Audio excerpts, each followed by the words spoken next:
خوش آمدید۔ آج ہم کچھ خاص ذرائع کا گہرائی سے جائزہ لے رہے ہیں۔ یہ ذرائع ٹائلر رابنسن کے خلاف چارلی کرک کے قتل کے الزام میں جو فرد جرم عائد ہوئی ہے اور اس کی پہلی عدالتی پیشی اس سے متعلق ہے۔ ہمارے پاس نیوز رپورٹس ہیں، عدالتی دستاویزات سے کچھ حصے ہیں۔ مقصد یہ ہے کہ ان سب میں جو اہم تفصیلات ہیں، الزامات، ثبوت اور پورا سیاق و سباق اسے سمجھا جائے۔ جی بالکل۔ آج 17 ستمبر 2025 بدھ کا دن ہے اور ہم کوشش کریں گے کہ ان ذرائع کی روشنی میں اس کیس کی جو پیچیدگیاں ہیں انہیں تھوڑا کھول کر بیان کریں۔ ظاہر ہے یہ کوئی سیدھا سادہ معاملہ نہیں ہے۔ تو پھر شروع کرتے ہیں رابنسن کی پہلی عدالتی پیشی سے۔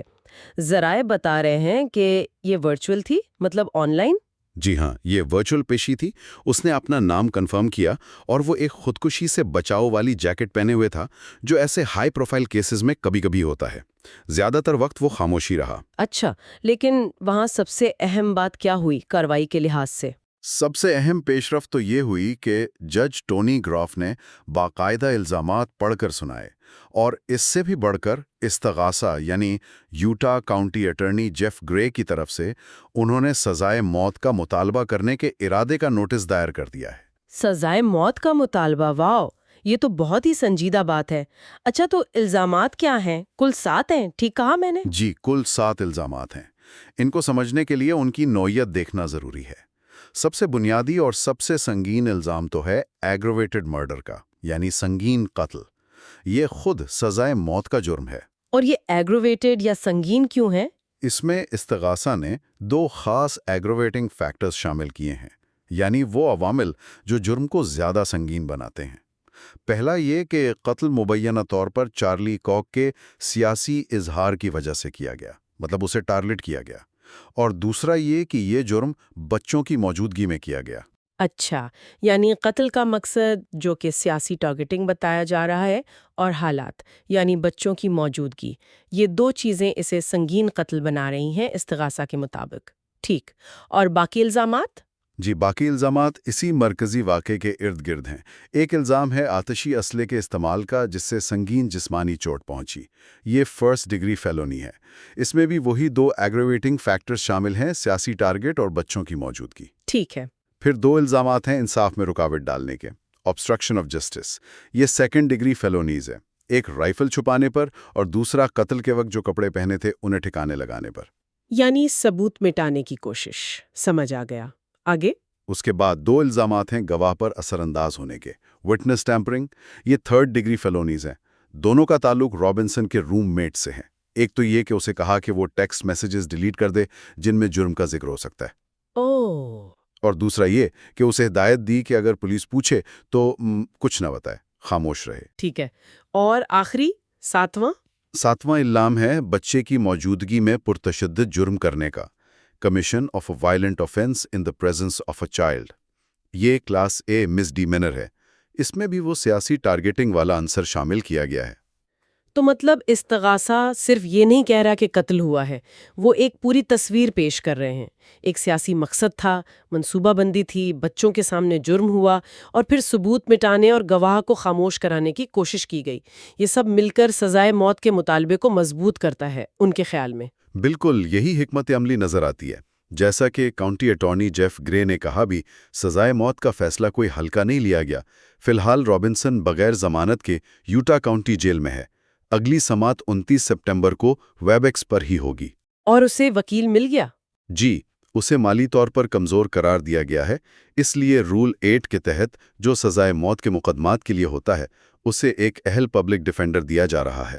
ٹھیک ہے، اب آتے ہیں اصل سوال پر۔ ان سنگین الزامات کی بنیاد کیا ہے؟ استغاثہ کے پاس ثبوت کیا ہے؟ ذرائع میں تو کافی کچھ بتایا گیا ہے۔ جی ہاں، ثبوت کافی اہم ہے۔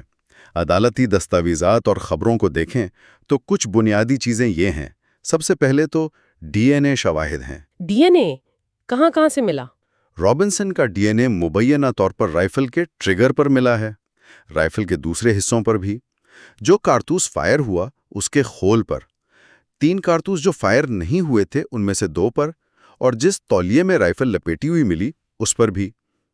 تو یہ ایک بہت مضبوط جسمانی تعلق دکھاتا ہے ہتھیار سے۔ یہ تو بہت براہ راست ثبوت لگتا ہے۔ ٹھیک ہے، اور کیا ہے؟ دوسرا، ایک نوٹ ملا ہے رابنسن کے روم میٹ کو اس کے کی بورڈ کے نیچے سے۔ ذرائع کے مطابق اس نوٹ میں لکھا تھا، مجھے چارلی کرک کو ختم کرنے کا موقع ملا اور میں یہ کرنے جا رہا ہوں۔ اوہو، یہ تو اگر یہ سچ ہے تو یہ تو سیدھا سیدھا ارادے کا اظہار ہے۔ بالکل۔ تیسرا ٹیکسٹ میسیجز ہیں اپنے روم میٹ کے ساتھ۔ ذرائع بتاتے ہیں کہ یہ روم میٹ اس کا رومانوی ساتھی بھی تھا۔ یہاں روم میٹ کی شناخت پر تھوڑا ابہام ہے ذرائع میں۔ گورنر کاکس نے انہیں ٹرانس وومن کہا، کاؤنٹی اٹارنی نے بایولوجیکل میل جو رومانی تعلق میں تھا، ہم روم میٹ رومانوی ساتھی ہی کہیں گے۔ ٹھیک ہے، ان ٹیکسٹ میسیجز میں کیا تھا؟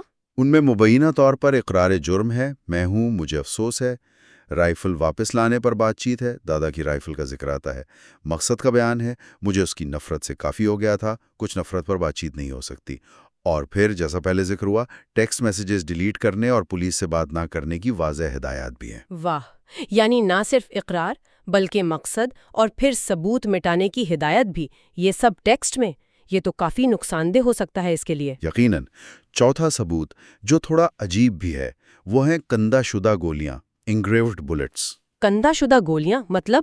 جی، رائفل سے جو خول ملے ان پر عجیب و غریب پیغامات کندہ تھے، کھودے ہوئے تھے، جیسے notices, bilge, OWO، what's this, ہے فیسسٹ، کیچ، ساتھ میں تیر کے نشان، او بیلا چاؤ، اور if you read this you are گے لماؤ۔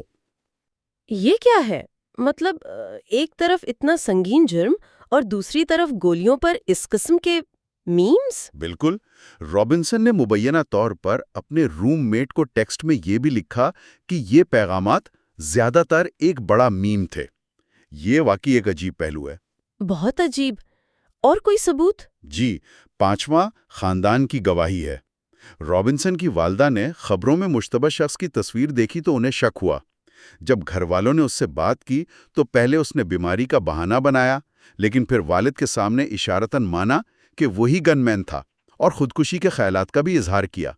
اوہ! آخرکار اس کے والدین اور ان کے ایک ریٹائرڈ ڈپٹی شیرف دوست نے اسے قائل کیا کہ وہ خود کو پولیس کے حوالے کر دیں۔ یہ تقریباً 33 گھنٹے بعد ہوا۔ ذرائع کے مطابق اس نے اپنے والدین کو یہ بھی بتایا کہ کرک بہت زیادہ نفرت پھیلاتا ہے، اور اس کے والد کو یہ بھی شک تھا کہ جو رائفل استعمال ہوئی وہ ویسی ہی ہے جیسی انہوں نے رابنسن کو تحفے میں دی تھی۔ تو اگر ان سب کو جوڑ کر دیکھیں، ڈی این اے، وہ نوٹ، ٹیکسٹ میسیجز میں اقرار اور مقصد کا ذکر، پھر یہ عجیب و غریب میمز والی گولیاں، اور آخر میں خاندان کی گواہی اور ہتھیار ڈالنا، یہ تو ایک بہت ہی پیچیدہ تصویر بنتی ہے۔ ایک طرف سنجیدگی اور منصوبہ بندی لگتی ہے، دوسری طرف یہ آن لائن کلچر والا عنصر۔ سمجھ نہیں آتا۔ جی بالکل، یہ شواہد مجموعی طور پر منصوبہ بندی کی طرف اشارہ کرتے ہیں، جیسا کہ اس نے مبینہ طور پر روم میٹ کو بتایا کہ وہ ایک ہفتے سے کچھ زیادہ عرصے سے یہ سوچ رہا تھا۔ ثبوت چھپانے کی کوششیں بھی واضح ہیں اور نفرت سے متعلق مقصد کا بیان بھی ہے، لیکن ساتھ ہی گولیوں پر وہ میمز کا حوالہ، یہ اس کے مبینہ سیاسی مقصد کے ساتھ مل کر اس کی اصل ذہنی حالت یا ارادے کے بارے میں بہت گہرے سوالات اٹھاتا ہے۔ کیا یہ خالصتاً سیاسی تھا، ذاتی تھا، یا آن لائن کلچر سے متاثر ہو کر کچھ اور ہی بن گیا؟ یہ دیکھنا ہوگا۔ اچھا، اب ذرا مقصد پر اور بات کرتے ہیں۔ استغاثہ تو صاف کہہ رہا ہے، جیسا الزامات میں ہے، کہ یہ کرک کے سیاسی اظہار کی وجہ سے ہوا۔ رابنسن کی والدہ نے بھی تفتیش کاروں کو بتایا کہ پچھلے سال میں وہ زیادہ سیاسی ہو گیا تھا، لیفٹ کی طرف جھکاؤ تھا، اور ہم جنس پرستوں اور ٹرانس حقوق کا زیادہ حامی بن گیا تھا۔ جی، اور ذرائع یہ بھی بتاتے ہیں کہ جس وقت کرک کو گولی ماری گئی، وہ مبینہ طور پر ٹرانسجینڈر افراد سے منسوب شوٹنگز کے بارے میں کسی سوال کا جواب دے رہا تھا۔ جی ہاں، یہاں یہ مختلف عوامل اکٹھے ہوتے نظر آتے ہیں۔ استغاثہ واضح طور پر کہہ رہا ہے کہ سیاسی بنیاد پر نشانہ بنایا گیا۔ رابنسن کے اپنے مبینہ بیانات اس کی نفرت سے کافی ہو گیا تھا، بہت زیادہ نفرت پھیلاتا ہے، بظاہر اسی طرف اشارہ کرتے ہیں۔ اس کی والدہ کے بیانات اس کے بدلتے ہوئے نظریات اور اس کے ٹرانسجینڈر روم میٹس کے ساتھ تعلق کا پس منظر فراہم کرتے ہیں۔ لیکن یہاں ایک اہم نقطہ ہے جو یوٹا کے اٹارنی جنرل کے حوالے سے آیا تھا کہ کیا یہ نشانہ خاص طور پر کرک کے ٹرانس نظریات کی وجہ سے تھا، اس کا فیصلہ جیوری کرے گی۔ تو یہ یاد رکھنا ضروری ہے کہ فی الحال یہ استغاثہ کی طرف سے پیش کردہ الزامات اور تشریحات ہیں جن کا حتمی فیصلہ عدالت میں ہوگا۔ بالکل، یہ فرق اہم ہے۔ ابھی تو ہم زیادہ تر استغاثہ کی کہانی سن رہے ہیں۔ اچھا، ذرائع میں اس کیس کے جو وسیع تر اثرات ہوئے، جو سیاسی رد عمل آیا، اس کا بھی کافی ذکر ہے۔ جیسے ایف بی آئی ڈائریکٹر کاش پٹیل پر تنقید ہوئی تھی شروع میں غلط گرفتاری کے اعلان پر۔ جی ہاں، کاش پٹیل کو اس پر سینٹ کمیٹی میں کافی سخت سوالات کا سامنا کرنا پڑا۔ انہوں نے اپنے اقدامات کا دفاع کیا، تفتیشی عمل کی وضاحت کی اور یہ بھی بتایا کہ ٹپ لائن پر معلومات کا کتنا زیادہ دباؤ تھا۔ اس کے علاوہ اٹارنی جنرل پام بونڈی کے بیانات پر بھی بڑا تنازع کھڑا ہوا۔ کون سے بیانات؟ انہوں نے نفرت انگیز تقریر یعنی ہیٹ سپیچ کو آزاد تقریر یعنی فری سپیچ سے الگ کرنے کی بات کی تھی۔ اس پر نہ صرف لبرلز نے بلکہ برٹ ہیوم جیسے کنزرویٹوز نے بھی تنقید کی۔ انہوں نے یاد دلایا کہ پہلی ترمیم فرسٹ امینڈمنٹ تو نام نہاد ہیٹ سپیچ کو بھی تحفظ دیتی ہے۔ دلچسپ بات تو یہ ہے کہ ذرائع بتاتے ہیں کہ خود چارلی کرک نے ماضی میں سوشل میڈیا پر کہا تھا کہ ہیٹ سپیچ قانونی طور پر امریکہ میں وجود نہیں رکھتی اور یہ پہلی ترمیم کے تحت محفوظ ہے۔ بالکل، یہ تضاد بھی سامنے آیا۔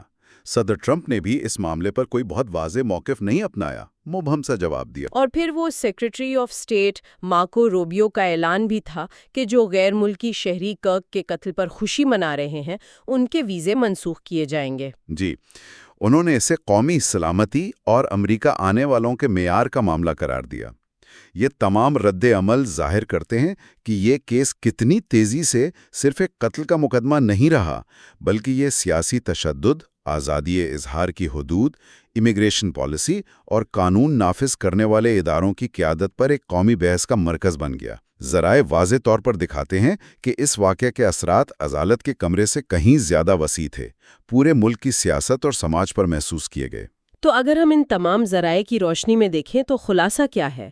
ہمارے پاس باقاعدہ الزامات ہیں جن میں سزائے موت کے امکان والا سنگین قتل کا الزام سب سے اہم ہے۔